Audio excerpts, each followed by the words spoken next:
Hello folks, welcome to chapter 17, Money Growth and Inflation. First of all, we need to understand three different definitions: deflation, inflation, and hyperinflation. Deflation, decrease in overall level price.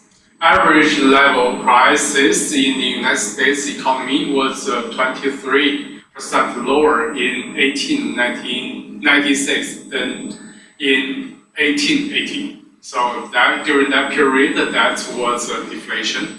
But for inflation, that's really common. So increase in overall level price, that's what we talk about a lot, especially during the pandemic, right? So that's a substantial variation over time. That happens all the time, usually. In 2008 and 2018, average rate of inflation is 1.5 per year. And in 1970s, the average rate of 7.8% per year was much higher during that period. For deflation, that's rarely happen. For inflation, that's really common. But hyperinflation, that's really, really bad. That's an extraordinarily high rate of inflation.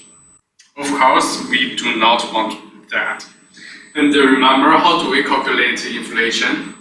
In Unit 1, we learned the CPI, we learned the GDP deflator. So we could use both of these to calculate the inflation, but we prefer to use CPI to calculate the inflation. The classical theory of inflation: prices rise when the government prints too much money. That's the principle we learned, right? During the chapter 1, I gave you the example like $100 and 10 apple, then the price for each apple is $10. If the government print or release $1,000 but still 10 apple, then each apple is going to worth $100. So prices rise when the government prints too much money. Most economists rely on the quantity theory of money to explain long-run determinants of the price level and the inflation. So the quantity theory of money, we talk about that in the long run. Because in the short run, it's kind of like another reasons could cause inflation, such as in the short run, something happened and there are fewer goods and services in the market. But with the limited resources or limited goods, people are going to compete with each other for the limited good and will rise the price up, right, in the short run. So in the short run, there are different ways to cause the inflation, but for the economists or for the quantity theory of money, they believe that the long run, the determinants of inflation is the long run determinants of price level, and the inflation is the quantity of money in the long run. Assert that the quantity of money determines the value of money. So we are going to learn a model here. We studied this theory using two approaches: a supply-demand diagram and an equation. The level of prices and the value of money. Price level, P, that's the price. Number of dollars needed to buy a basket of goods and services. When the price level rises, people have to pay more for the goods and services to buy. That's easier to understand. And the value of money, 1 over P. The quantity of goods and services that can be bought with $1. A rise in the price level lowers the value of money. This is very important because each dollar in your wallet now buys a smaller quantity of goods and services. For example, if I want to buy a cup of coffee,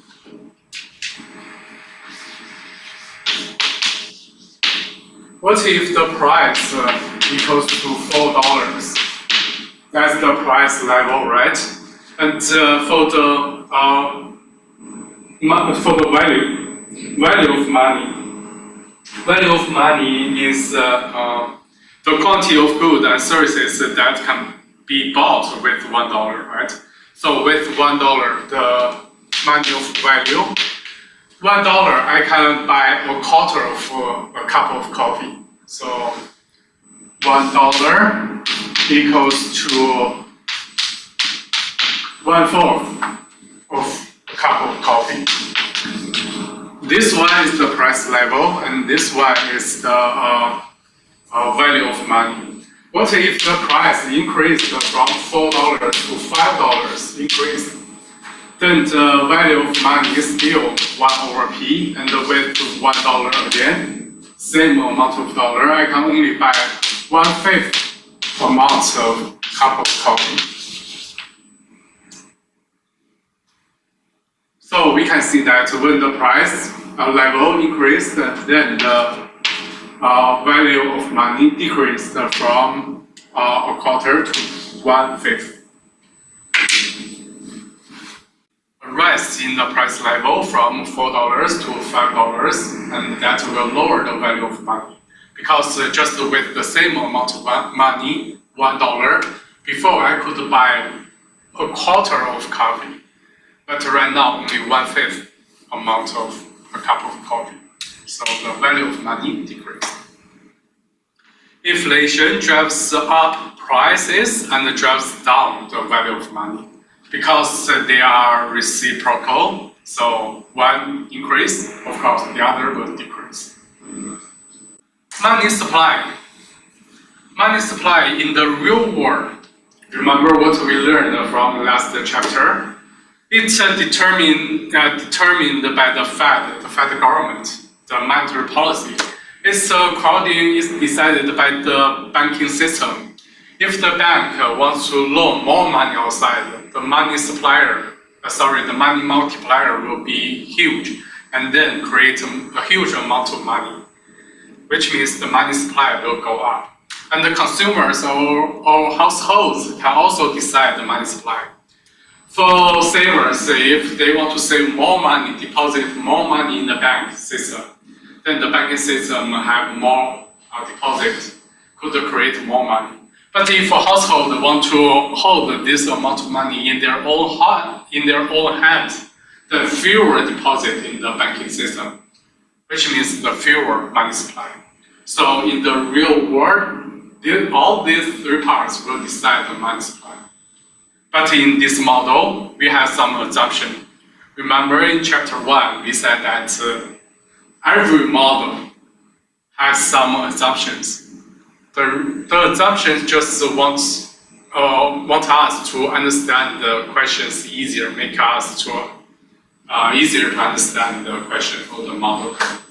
So in this model, we assume that the Fed precisely controls the MS, the money supply, and set it at some fixed amount, which means the Fed is going to control everything. There is no role for the banking system and the consumers in this model, in our model. That's the money supply. If we want to have a model for supply and demand, of course, we need to have a demand part.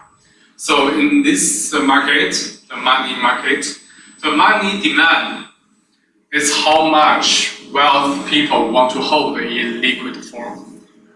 If people want to borrow more money, then the demand will be higher. If the people do not want the liquid, like the currency, if they do not want to hold too much money in their hand, so the money demand will not be huge. It depends on the price, the money demand. An increase in P reduces the value of money, so more money is required to buy the goods and services. Think about inflation, think about the coffee, the example on the blackboard. If the price of the coffee increased, if I want to buy the same amount of coffee, of course I need more currency in my hand. So in that case, I want to hold more money in my pocket, and I need more money. The money demand will increase. But if the price level decreased from $5 to $4, which means the products are cheaper than before, In that case, I do not need to keep the same amount of money in my pocket. I only need a small amount of money in my pockets. And in that case, my demand for the money will decrease. So the money demand also depends on the price level, P here. The quantity of money demanded is negatively related to the value of money because the value of money is 1 over P. If price level is increased, of course, the value of money is decreased. If, as I explained before, the relationship between the money demand and the price level is positive. Higher price, I need more money to buy the stuff. And the relationship is positively related to P, but is negatively related to the value of money. The real income determines the quantity of goods and services people demand. That's the real income, what we talk about. But for the P, just determines how many dollars will needed to buy the quantity, right? Such as my real demand is just a cup of coffee per day. But if the price of that cup of coffee increases, that's the price level, and that will decide the quantity of money I need to have in the market. And this is the model, the money supply and demand model. We have learned different markets, like the product market, the labor market, and the loanable funds market. This is the new market here, the money supply and demand diagram. We need to have a horizontal line, which is the quantity of money. And in this model, we have 2 vertical lines. The left-hand side is the value of money. It's 1 over P. You can see from the bottom is the low value. From low to the high, that's the left axis. But for the right-hand side, the vertical axis, that's the price level P. Remember, since P and the value of money is reciprocal, which means if the value of money increase from quarter to 1, and then the price level should decrease because they are negative, right? So from bottom of that vertical axis is the highest number for the price level, but on the top is the lower price level. So first of all, you should distinguish or remember this figure here. The horizontal line is the quantity of money, the same as before. And the vertical line, for the left-hand side, that's the value of money. That's easy. And that's usually as the normal model. From the bottom is the lower value to the up, the higher value. But there is another vertical axis, is the price value here. The higher, the lower. The bottom is the higher value. So this one you should remember. That's different from our traditional understanding of remember. As the value of money rises, the price level falls. So this one increase, but for the price level decrease.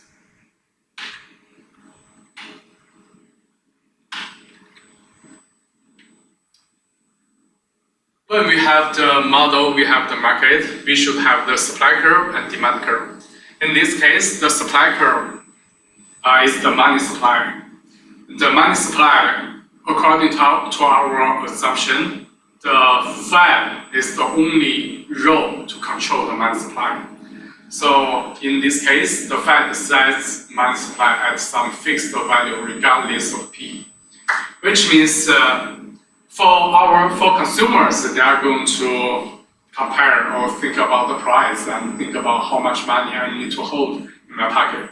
But for the Fed, for the money supply, they do not care about the money, the price. They just supply the fixed amount of money. In that case, regardless of price, regardless of P, if P, the Fed doesn't care about, then of course 1 over P, the Fed will also doesn't care about. In that case, the money supply in this model is vertical. It's different from the previous 3 markets. In previous markets, three markets, the supply curve will always be the upward sloping, upward straight line. But only in this money supply demand diagram, the supply curve is vertical. All right, it's vertical here because the Fed doesn't care about the price level outside. But for the demand, for the money demand, it's according to the price level, right? If the price is higher, of course, I want to carry more amount of money in my pocket. If the price is lower, price level is lower, I want to carry or have a smaller amount of money in my pocket. So for the demand curve, is again is the downward sloping, or the negative relationship between the value of money and the quantity of money. So for the demand, the same as before, but for the supply, it's different. It's vertical here, and the intersection is the equilibrium, as usual. The intersection between demand and supply curve, that's the equilibrium. What if the price is lower, such as in this example, the equilibrium is this point, the intersection. The equilibrium price is 2. That's the equilibrium price level equals 2. What if the price equals 1, which means when the price is smaller than the than the equilibrium price? If the price equals to 1 price level, which means the supply, the money supply, is bigger than the money demand, right?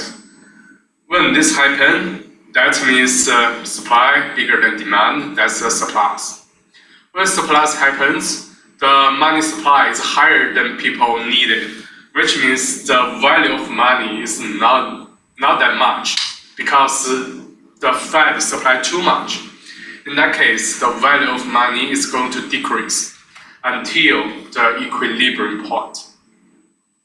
What if the price is higher than the equilibrium price level, such as 4? If the current price is at 4, which means if demand is bigger than the supply, that's a shortage. If there is a shortage, which means the Fed didn't supply enough money as people want, in that way, the value of money is going to increase. So the value of money is going to increase and the price is going to decrease until the equilibrium point. So no matter what the situation happens, at the end, the equilibrium has to happen at the intersection point. The effects of the monetary injection. What if the Fed increases the money supply? So remember, for the money supply, it will always be vertical line. So if the Fed increases the money supply, which means the quantity of money is going to increase, so the MS is going to shift to the right hand side. In that case, we'll see that that's the original equilibrium. But when the Fed increases the money supply is higher than demand, there is a surplus. Surplus happened, which means the value of money is not going to be high. The value of money should be decreased because the Fed print too much money or create or give too much money in this market. The value of money is going to decrease. So the equilibrium should move from point A to point B. The value of money falls and the price rises. For the price, remember, from the bottom to the top, the value is going to decrease, which means from top to the bottom, the value of the price level is going to increase. So when the equilibrium moves from point A to point B, the value decreased, but the price increased. In this course, usually you do not need to care about the movement of what we need to care about or the value of money is just decided by the Fed. If Fed supply enough money, a huge amount of money, the value of money will decrease. If the Fed supplies smaller amount of money, then the value of money will increase and the price will decrease. So in this course, the money supply will control the price and the value of money. And that's the reason why in the principles, it says when the government or the central bank print too much money and price will increase, that will cause the inflation. And the example I used before is such as if the government only has print $100 and 100 apple in this market, then the price for each apple would be just $1 per apple.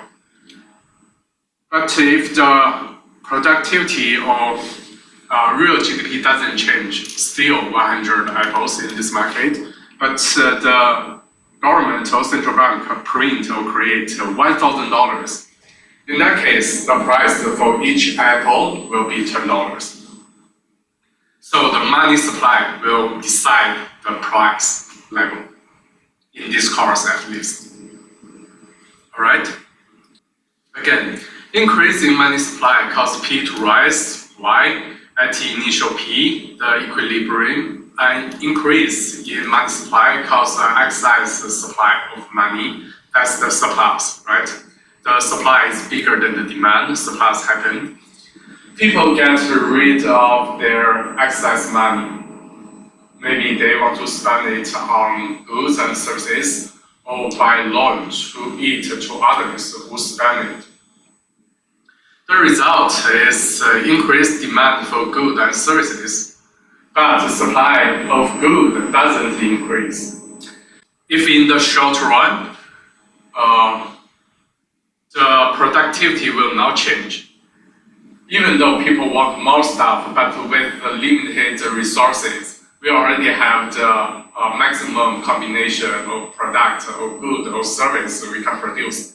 So in the short run, the good, the products, the service will not increase. So, which means the supply of good doesn't change or increase.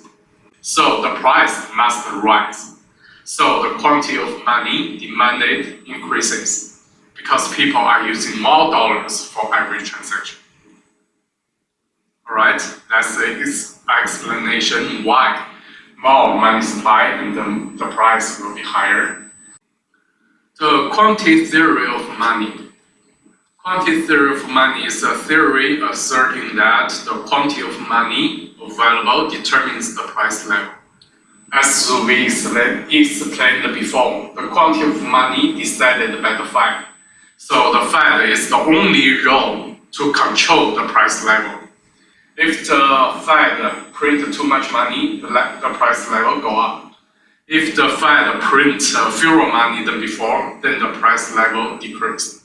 So the quantity of money decided by the Fed, and is determines the price level. And the growth rate in the quantity of money available determines the inflation rate. The growth rate, which means how fast the quantity of money increases, right? The growth rate, that determines the inflation. The inflation is also the growth rate. You should calculate the inflation, use CPI or GDP deflator. But no matter in which way, it should be the value in the second period minus the first period and divided by the first period. It's still the growth rate. So the quantity determines the price level. A growth rate determines the inflation rate. The classical dichotomy. So the classical dichotomy is the theoretical separation of nominal variables and the real variables. We have learned some nominal variables and real variables like the GDP, the interest rate before, right? For the nominal variables, it's usually the figure terms, like the currency, the money, the number there. But the real variable we use the fixed amount, fixed the price or fixed something. We care about the real products or real goods increased or decreased. The amount, the quantity of food has the real variable. But in this chapter, we talk about money, right? So money, we also have some nominal variable and some real variables. Monetary development affects nominal variables, but not real variables. Such as if the central bank doubles the money supply, then all nominal variables, including price, will double. But all real variables, including relative price, will remain unchanged. Again, and for this theory or this assumption, we assume that happens in the long run. Because in the short run, it will change frequently or change really fast. But in the long run, when every price settles down, then everything, the real variable, will not change. So again, for this theory, it's just in the long run. In the long run, if the price of product increase, and then for the consumers, of course they want their wage to increase because they need to buy the same amount of products as before. If their wage increase, if also doubles, which means for the sellers, for the producers, nothing changed. Except the number change, but the real variables will not change for sellers. So the product and everything will not change. The real variables, including the relative price, will remain unchanged. That's the classical dichotomy. The nominal variables measure in the monetary unit, the money figure there, including the nominal GDP, the nominal interest rate, and the nominal wage. Nominal wage is just the dollars per hour worked, right? How much money I can earn. That's the nominal wage. But for the real variables that measure the physical unit, not measured as money, as dollars, or as other currency, it's measured as the quantity of output, either goods, services, or something else, the real product. So that's the real GDP, remember? We calculate the real GDP with the fixed amount of money, the price. So we do not care about the price change. What we really care about is the quantity change for our goods and services. The real interest rate, the same, measured in output, and the real wage measured in output, like if I work for an hour, how much apples I can buy with my work time or with my labor. Okay, then let's see the example or the relative price here. From the last slide here, we know that there are some nominal variables and the real variables. For the nominal variables, we measure it as in dollars or in currencies. But in real variable, we measure it as quantity of another product. So which means the relative price here is the real number or the real variable here. The relative price is the real variable because in this part, we do not care about the dollar, the unit there. We care about the unit of the other product relative to the product I want to use or something. So let's take this example together. The relative price of a good is the price of one good in terms of another. So the price of smartphone is $450 and the price of pepperoni pizza is $10. So what's the relative price of smartphone? The relative price of smartphone should equal to the price of smartphone divided by the price of pizza. And the numerator, it should be the price of smartphone. We want to calculate the a relative price of smartphone, this smartphone should be in the numerator. Should be the numerator. That's one part you need to remember. So when you calculate the relative price of smartphone in this case, the numerator is the price of smartphone, and the denominator is the price of pizza. And they use these two figures divided by each other. And the result is 45 pizzas per smartphone. And remember, that's the relative price. The relative price is the real variable. So the real variable, we do not care about dollars anymore here. There is no dollars. You just compare the products. How many the other products I need to have to exchange for the products for the smartphone in this case. Right, since there is no dollars here, no currency, so that's the real variable, and also that's the relative price. When we talk about the relative price, there is no currency there. Try to figure out this question. Calculate the real wage, right? The real wage, the real number is still the real variable. There is no currency there, no dollars. The same calculation, right? We talk about the real wage, so we should put the age, in this case, in numerator, as numerator. And another part, we use as currency here, our quotation, the currency, as denominator. So we should use the 15 divided by 5, which equal to 3 units of output power. Again, the wage, it should always be how many something I can earn per hour. That's my wage. So that's per hour in denominator. The neutrality of money. So money neutrality is a proposition that changes in money supply do not affect the real variables. Remember, before we learned that the money supply will only change the price level. But when we talk about the real variables, we do not care about the dollars figure, the dollars unit. We care about the quantity of products we have. So which means the neutral of money, the money will not affect the real variable. If we double the money supply, that will cause all nominal price to double, and what happens to relative price? Here, back to our example questions. Initially, relative price of smartphone in terms of pizza, this equation we calculated, right? 450 divided by 10, that's 45 pizzas per smartphone. That's what we had before. But what if all prices double? Then the price for smartphone is not 450 anymore, but $900 right now.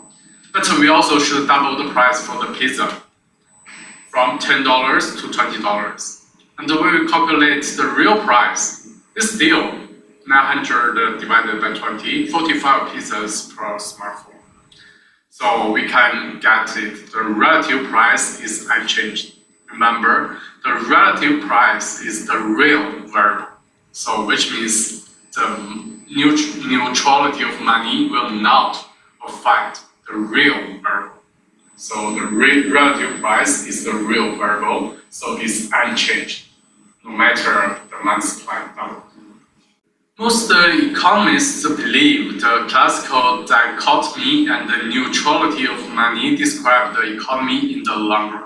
In the long run, when everything settles down, when the society in the fully employment, which means you already produce the maximum amount of products with your limited resources. So you cannot produce more resources. When the price of product increase, and the wage for the laborers will also increase by the same percentage. So in the long run, which means nothing will change for the real term. For the real variables, nothing will change. That's only in the long run. If the central bank doubles the money supply, what happens with the real wage and the total employment? So what will happen? Think about this. If we double the money supply, what will happen to the nominal wage, to the price level? First of all, the price level will double. And laborers want a higher price because, laborers want a higher wage because the price increase because of the inflation. So the nominal wage will also double, which means the real wage, W divided by P, will remain unchanged. In that case, if the real wage unchanged, for the producers, they will not produce more stuff or produce fewer stuff. The supply curve will not change, and which also means the employment will not change either. Alright, so this is the answer. With doubling the money supply, then the nominal wage double, price level double, the real wage remains unchanged. And the quantity of labor supplied doesn't change. Quantity of labor demanded doesn't change because the real wage doesn't change. And then the result is total employment of labor doesn't change either. Again, usually this is just in the long run, right? Because that's the neutrality of money. Usually economists assume this happened in the long run, not in the short run. The velocity of money. So that's the new term you should remember. The velocity of money is the rate at which money changes hand. So how do we understand this part? You can understand something like this here, such as a person A have apple or produce apple. Person B produce orange. Person C produce bananas.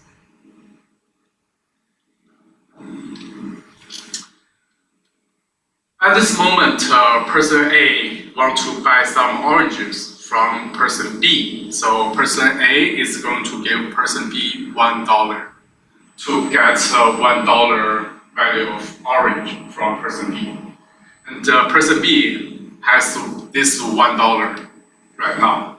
And person B wants some bananas. So person B uses this dollar, this 1 unit dollar earned from person A to pay person C the same unit, the same paper, the same money. That's $1 for the banana from person C. After person C get this $1, and the person C can use this $1 buy $1 amount of apples from person A. So in this circle, the transaction is just $1, right? These three people just use the same paper, just this $1, to transaction from A to B to C and back to A. In this case, the money or the money, just $1. It didn't increase. It doesn't increase or decrease, just $1. But the total GDP is what? It's $3, right? That's the total GDP. $1 of orange sold to A, $1 of banana sold to person B, and the $1 of apple sold to person C. So the total GDP is $3. But in this circle, only you can see $1 transaction, but 3 times. So this 3 times is the definition of velocity. And that's the definition, the rate at which money changes hand. This $1 changes from A to B, from B to C, from C to A, 3 times, and that's the velocity. Alright? The notation P times Y is the nominal GDP. Remember, P is the price level. If the price level times the real GDP, that's the nominal GDP. And M is the money supply, so V is the velocity, and we have an equation or formula V equals to P times Y, that's the numerator, divided by M. You should remember this equation. That's important in this chapter, and you need to use it to calculate a lot. So how about this example question? What's the velocity of money? So according to the definition, we know that the real GDP, 3,000 pizzas. The price level is $10 for each one. So the nominal GDP should use the price level 10 times the 3,000 real GDP. That's the nominal GDP. That's the numerator, right? And denominator is the money supply, which is $10,000. So divided by these two. 3 transactions, that's the velocity. How about this one? So it's easy, right? You already have the real GDP here, and you have the price for each product, and also the money supply. If you plug in all the numbers, that's the result. So the US nominal GDP M2 and the velocity from 1960 to 2019. So M2 is the money supply. Remember, in this course, you do not need to distinguish M1 and M2 as money supply. So when we talk about money supply, it's just M2. So here, M2 is money supply. That's what I want to say. We have velocity, the nominal GDP, and the money supply here. We can see that the money supply and the nominal GDP usually increase at the same pace. And according to that, because the velocity equals to the nominal GDP, V equals to the P times Y, that's the nominal GDP, right? Divided by money supply. Which means if the nominal GDP and money supply increase by the same amount, or increased at the same pace, which means the velocity usually doesn't change.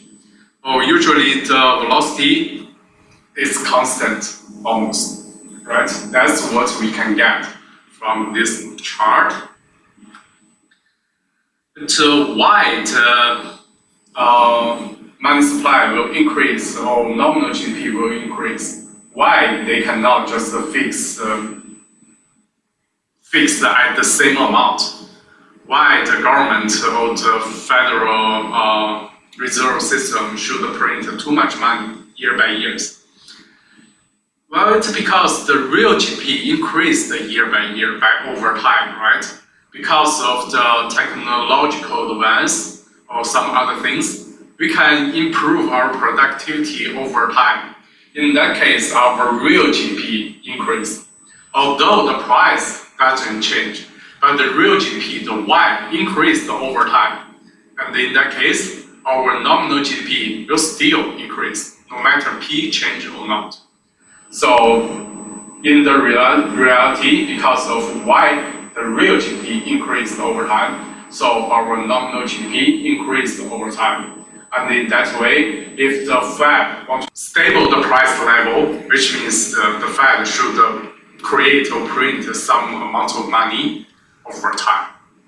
And that's the result. We can see upward sloping lines. And in this slide, and you can see the pandemic happened here. The blue line is the M2, the money supply, and after pandemic or during the pandemic, the Fed printed or created a huge amount of money than before, right? It jumped up a lot. And this is the nominal GDP. We can see the nominal GDP decreased a huge amount of value during the pandemic. But today, at the current period, the nominal GDP usually just go back to the normal level as compared with the time before the pandemic. But the money supply, the M2, still is in a very, very high level today. And in this case, since the velocity equals to the nominal GDP divided by the money supply, M2 here. So if we have these three terms or variables in the same chart, we can see the velocity is kind of like a straight line, just because the number is too small here. The difference is too huge, that makes the velocity seems like constant. But when we just look at the velocity of M2 money supply stock, only this variable, we can see that the velocity really changed, right? Before the pandemic, or before, at least before 2010, the velocity usually just move around 2. But after 2010, the velocity decreased by some amount. And during the pandemic, it's just lower than 1.2. For velocity per se, from 2010 to 2021, it's decreased almost by 50%. So that's a huge decreasing for velocity. But in our course, in this class, we assume that the velocity doesn't change. The quantity equation, before we have this one. V equals to P times Y, the nominal GDP, divided by M, right? If we move M to the left-hand side, we will get this equation. M times V equals to nominal GDP, P times Y. And related the quantity of money, the money supply M, to the nominal value of output, shows that an increase in the quantity of money in economy must be reflected if this M increases. And that must be reflected in one of the other three variables change, such as if I increase, the price could change. If V and Y doesn't change, then the price has to change to keep this formula equal to each other. Or the quantity of output must rise. If V and P doesn't change, then the output has to increase. That's what I explained in that picture or figure, remember? Usually the real GP will increase according to the time, over time. Because the productivity increased over time. So in that case, the money supply will also increase over time. And the third variable could change or here. The velocity of money must fall. If P price level or real GDP doesn't change, but the money supply increase, then the velocity should decrease to keep this equation equal to each other. If one variable change, and at least one of the other three variables will change, because this equation will always hold. The quantity theory of money. So in this theory, the V is relatively stable over time, and the change in M causes nominal GDP to change by the same percentage. If V doesn't change, then this shouldn't change by the same amount. That's what this theory talks about.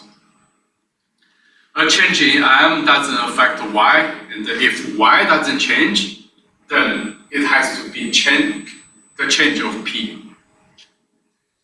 That's the money is neutral. Y is determined by the technology or resources, or productivity here, right? The productivity decided the real GDP. So P changes by the same percentage as P times Y and M. Rapid money supply growth causes rapid inflation. Again, this is the quantity of theory of money, and usually that assumption is in the long run. In the long run, the money supply will only influence the price level. Next one. Try this example question. Assume only one good and use the equation. For A, we assume that productivity Y doesn't change from 2019 to 2020. If Y doesn't change, compute the inflation rate. This is the answer for the first part. First, since V is constant, right, and in 2019 we have the real GDP, we have the money supply and the price. So we just plug in three numbers in this equation. We can figure out the V, the velocity, equals to 4. And calculate the nominal GDP for 2020. In 2020, one thing changed, which is the money supply. And in the question, I told you that the real GDP doesn't change, which means Y doesn't change. And the question here, V is constant, which means V doesn't change either. So if the money supply in 2020 increased by 10%, which from 3,600 to increase by 10% is $3,960. Plug in the number here, that's M, and with the fixed V, because V is constant. And since I told you that productivity, the real GDP doesn't change, Y doesn't change, so you can calculate P, because you have three variables here. So only one unknown variable is the price, so you can calculate the new price. For the corn is $8.80. How to calculate the inflation? All you need to compare is the price level. So the price level in the second period, which is 8.8 in the second period, 2020, minus $8 in the first period, 2019, and divided 8. That's 10%. You can see from this example question, the money supply increased by 10%, and the inflation also increased by the 10%. So the same as the money supply. That's the quantity theory of money. But in this question, in part B, suppose the technology progress caused Y to increase. Y increased from this number to that value. And the money supply increased as we calculated before, times V. So the difference between part B and part 1 is the real GDP increase. The last time we used 1800 as the real GDP. But in part B, the only difference is the real GDP increased. So from 1800 to this number. So the price, of course, will change because this equation, this formula always holds. So the new price is 8.12 cents. So that's the new inflation rate here. So which means in the long run, if the real GDP doesn't change, then the price level and the money supply level will change by the same amount or the same percentage.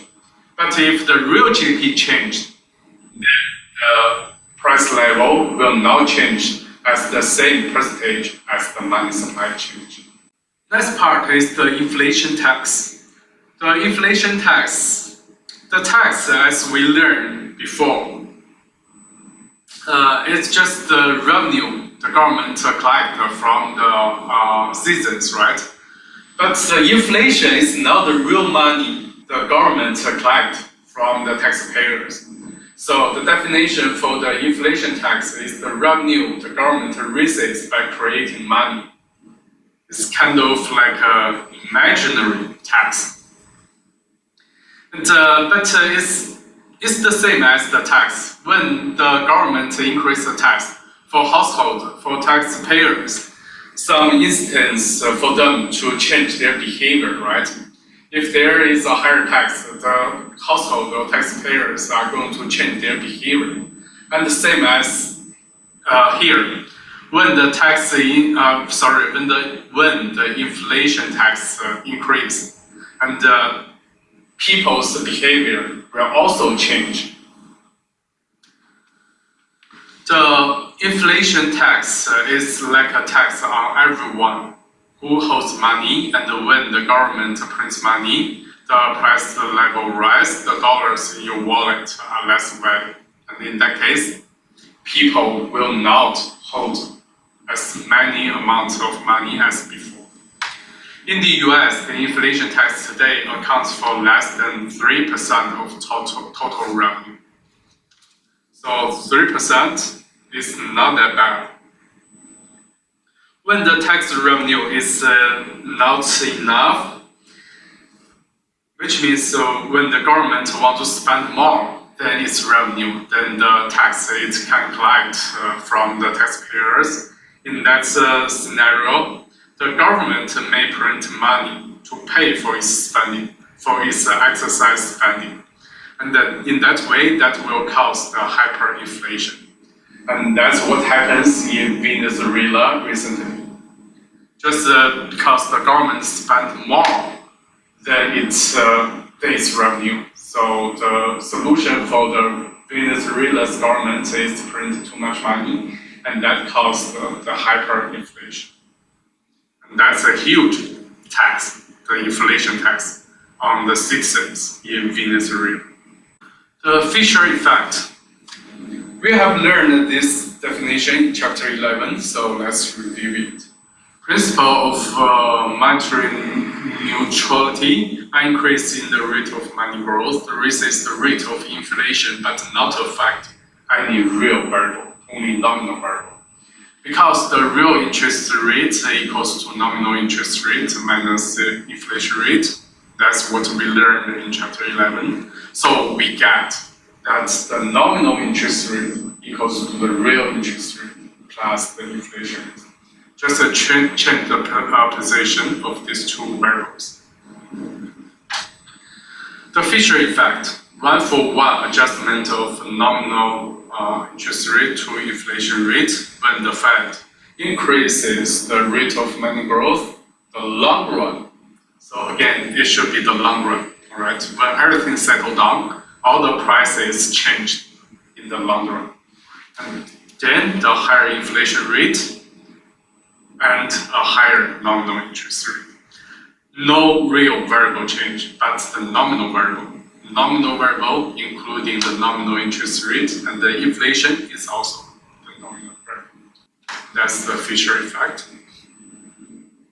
So according to this figure, we can see that the nominal interest rate and the inflation and difference is the real interest rate. The move are close for these two variables, which means the real interest rate will not change too much, right? If these two variables move close to each other. And by the way, what changed the real interest rate? What decided the real interest rate? That decided by the loanable funds market. And this is the interest rate, right? The supply curve is saving. And demand curve is investment. If saving and the investment doesn't change, which means the real interest rate will not change. So the nominal variable or the money supply, the price level, will only change the inflation rate here. Because the real interest rate only decided by saving and investment. So if the inflation rate change, then the nominal rate, or the nominal interest rate will change. But usually they move in the same direction. They close to each other, which means the real interest rate usually will not change too much over time. The inflation fallacy. Inflation fallacy is inflation robs the people of purchasing power of his hard-earned dollars. So this is the inflation fallacy. Usually people believe this, right? When price rise, buyers pay more, but sellers get more. So if sellers get more and pay more, usually for the household or for workers, for consumers, they earn more money, but they pay more. So for them, the real variable usually do not change. So this is different from inflation fallacy. The inflation doesn't in itself reduce people's real purchasing power. According to the money neutrality, so people's purchasing power or the real wage or the real variable will not change over time. So that's the opposite of the inflation fallacy, right? And that's what we usually believe when inflation happens and with our dollars in our hand, we can buy fewer stuff. But in the long run, that's not true. And this is the nominal wage, the red line, and the CPI, the blue line here. And we can see, again, they move at the same pace over the long time, over time. So, which means if the inflation fallacy were true, then the nominal wage would have risen at a slower rate as the CPI, right? Which means our wage cannot buy as enough product as before when the CPI increase or the inflation increase. But the reality is the nominal wage also increased at almost the same percentage, yeah. So, which means, again, the inflation fallacy maybe is not true, because that's not what our data tells us, right? That's what I said, since the inflation is like another kind of tax, and the people will change their behavior according to the tax. So if the inflation is a tax, then what households, what taxpayers are going to do? If the inflation is high, which means the tax is high, then people do not want to hold money anymore. They want to use the money today to buy as many as products today, to buy enough quantity of products. And in this way, the inflation will not affect them. And in this way, the people are going to hold a less amount of money. They are going to go to bank more often. For example, such as me, if I want to withdraw $200 every month, or such as my salary is $200 every month, I do not want to wait to withdraw this $200 at the end of this month. I want to withdraw my salary every week, like $50 every week. Because I do not want to save my money. I want to spend it as soon as possible, because inflation happens. Because the value of money decreases over time. So, which means I'm going to go to the bank every week instead of every month if the inflation happens. Which means I'm going to go to bank more often, right? From every month to every week, from once a month to 4 times a month. And in that way, that will cause my shoes to wear out more quickly. So that's where the shoe leather cost increased or invented. Just means literally, it means I go to bank frequently than before if the inflation happens. So in the shoe leather cost, we refers to the definition is resources wasted when inflation encourages people to reduce their money holdings. Like we cost our time, we should waiting in the line in the bank, we should go to the bank, that cost us some time, and also it will cost me my shoes, right? Because I cannot wear or keep my shoes in a good condition for a really long time.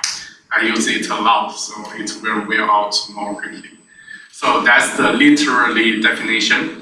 But what the real definition means here is not the real shoe leather cost. It's the time and the convenience you must sacrifice to keep less money on hand than you would if there were no inflation. So the second sentence, that's the real definition or the real means, what the shoe letters real mean. It's the time and the convenience you have to sacrifice. The next cost for the tax inflation is the manual cost. This slide is easier to understand. The manual cost, including the cost of changing price. If inflation happens, of course, sellers are going to change their product's price. Inflation increase manual cost. The firm must bear and deciding on new prices. That's your cost. Printing new prices list and the catalogs. Sending new price lists and the catalogs to dealers and consumers. Advertising the new prices and dealing with the consumers' annoyance over price changes, right? All of these are the costs because of the inflation tax. If inflation happens, then that's the tax happens. Sorry, that's the cost that happens. And we attribute all of these as manual cost. And this part is easier to understand. Relative price variable means the allocation of resources from relative price variable. This is another cost of inflation. Like firms do not all raise their price at the same time, so relative price change in the short run, right? And in that way, the relative price, the real variable, the comparative price will change. So if I should use my money to buy more of this stuff, the less of the other stuff, I need to consider that. So that's still another type of cost. So consumers' decisions are distorted and the markets are less able to allocate resources to their best use. So this part is another cost of inflation. And the last cost is the inflation-induced tax distortion. Inflation-induced tax distortion. Inflation makes nominal incomes grow faster than real income. And taxes are based on nominal income. And some are not adjusted for inflation. So the inflation causes people to pay more taxes even their real income doesn't increase. So usually when inflation happens, the nominal tax, people are going to pay more. And how to understand that? Let's do one example question together here.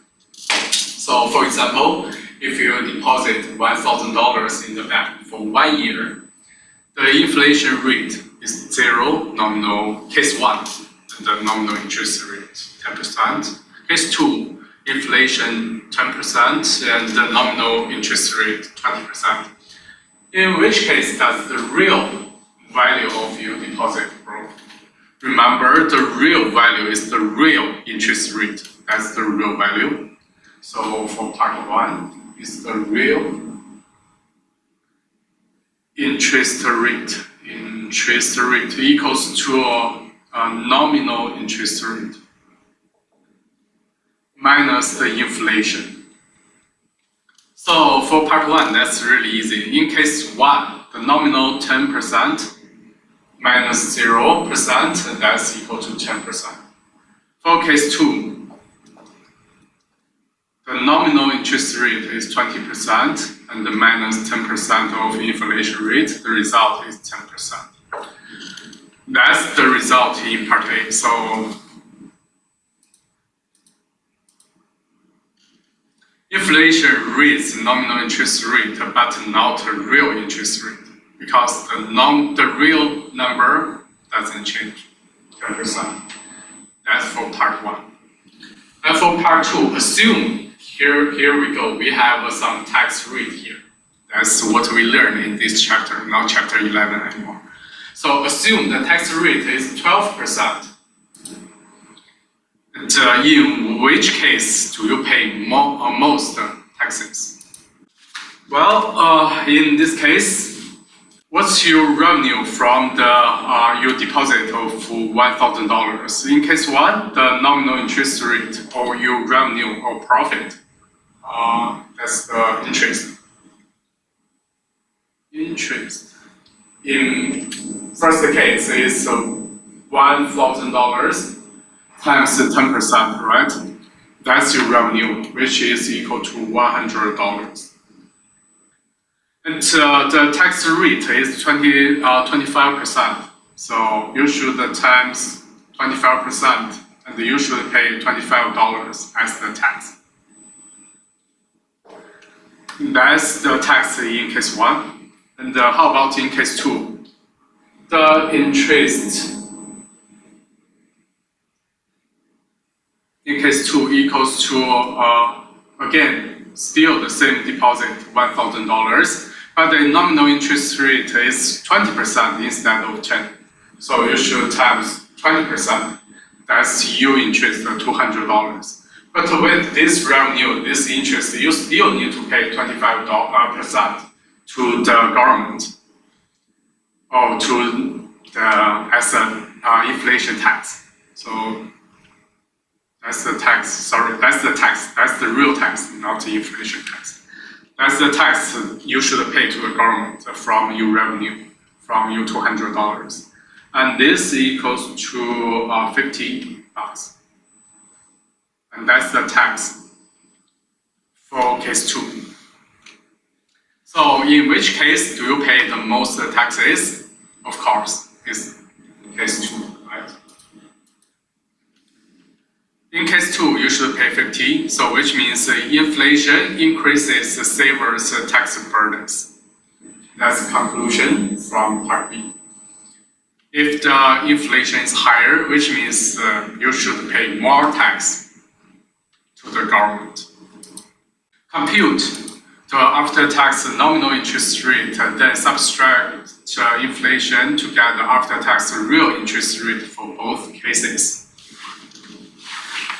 Well, in this part, we know that the nominal interest rate for case 1 is 10%, right? And so we need to pay 25% for tax. And what we have left is only 7.5%. That's what we have, what our after-tax interest rate. That's 7.5% in case 1. And in case 2, the nominal interest rate is 20%, but 25% of them I need to pay the tax. So what I have left is my my after-tax nominal interest rate, which is 15%. That's 2 numbers are the after-tax nominal interest rate, right? And our real interest rate should equal to the nominal interest rate minus inflation. So for the first case, case 1, that's our after-tax nominal interest rate minus 0, and then this 7.5 is our real interest rate, the real revenue in our pocket. And in case 2, this is the after-tax nominal interest rate and the minus inflation here. Inflation in case 2 is 10%, and that's our real after-tax interest in our pocket. So we can see that when the inflation is higher, our real interest rate or after real interest rate will decrease from 7.5% to 5%. So all in all, according to these 3 questions or 3 parts, we get that we hate inflation because we get fewer benefit from inflation. Confusion and inconvenience. Inflation changes the yardstick we use to measure transaction, complicated the long-run planning and the comparison of dollars amount over time. For example, let's compare of the price of Coke. For example, I just make up the number. In 50 years ago, one can of Coke was $1, and today the dollar for that Coke is $2.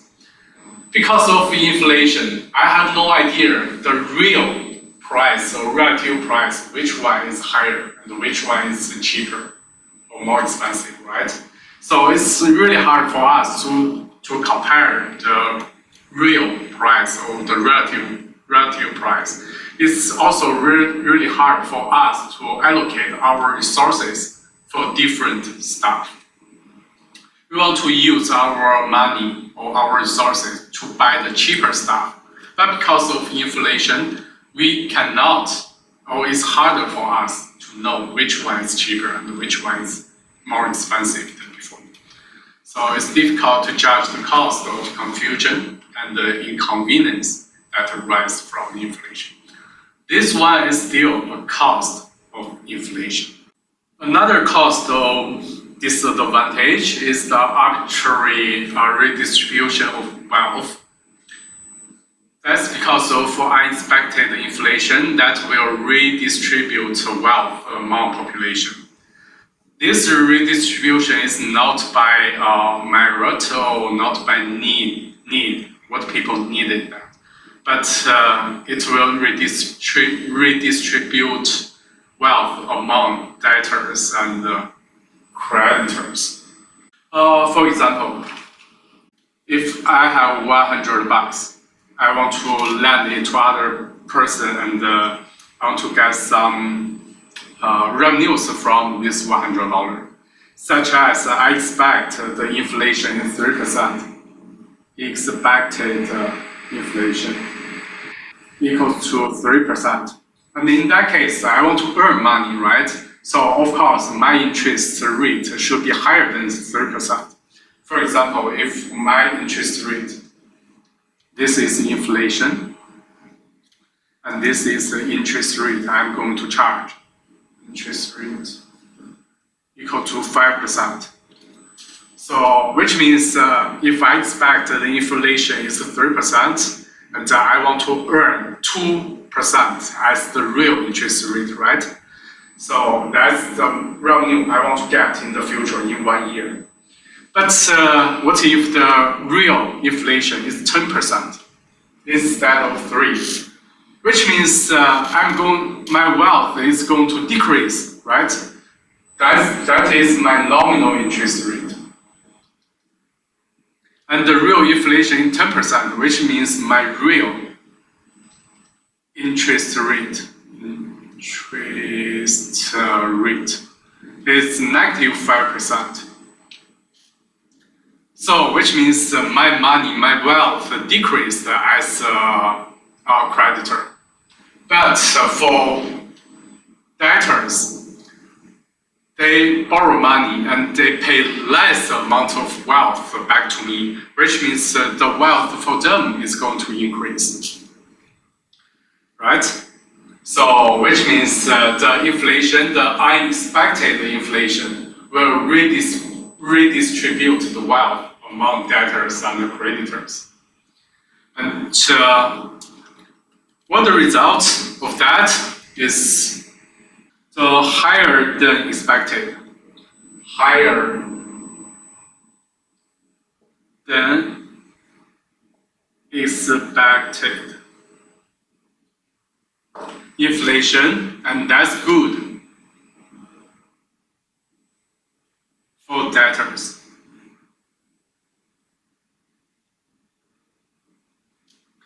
Because the debtors need money to buy the goods, right? Goods. Because of inflation, people do not want to hold money. They want to hold goods, the quantity of goods, the real product. So that's good for our debtors. But if there is a lower than expected inflation, and that's good for creditors. Because if the inflation is lower, hold money is a good choice, right? So that's what this means. Redistribute wealth among debtors and creditors. Inflation, volatile and uncertainty. High inflation is more variable. and less predictable than low inflation. And that's the reality in our society. The high inflation usually is variable and less predictable. This is the last slide. Friedman, the Milton-Friedman rule, prescription for moderate inflation. Again, we like lower inflation because of lower inflation, which means the price is higher, just a little bit higher than before. And in that case, the producers want to produce more product because the price is higher, more revenue, and more products, which means more products, more real GDP, and that's what we want in our economy. But that's only for the low inflation, the smaller amount of inflation. For the Fed, usually they want to keep the inflation less than 2%, and that's good for the economy. But for the moderate inflation, Friedman want to solve that by small and predictable amount of deflation. They want that to solve the inflation.